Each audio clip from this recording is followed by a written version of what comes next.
वसुबारस. आज कार्तिक शुद्ध द्वादशी म्हणजे गोवत्स द्वादशी.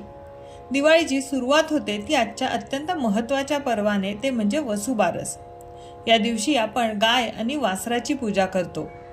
हा सण आपल्याला केवळ धन आणि समृद्धीचीच नाही, तर निसर्गाची आणि संपूर्ण सृष्टीच्या पालन पोषण करणाऱ्या गोमातेची आठवण करून देतो. यया सर्वमिदं व्याप्तम जगत स्थावर जंगम ताम धेनू शिरसा वंदे भूतभव्यस्य मातरम. यया सर्वमिदं व्याप्तम म्हणजे जिने सर्व चराचर सृष्टीला व्याप्त केले आहे.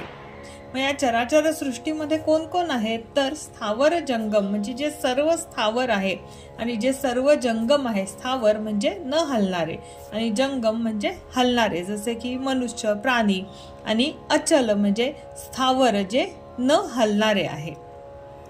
भूतभव्यस्य मातरम जी गतकालापासून आणि भविष्य कालातील माता आहे.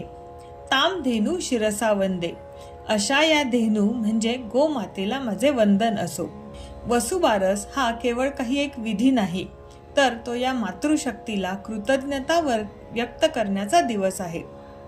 चला तर मग या पवित्र वसुबारसाच्या मुहूर्तावर जगात सर्वत्र व्यापलेल्या आणि भूतकाळाची व भविष्याची माता असलेल्या या गोमातेला विनम्र अभिवादन करूयात.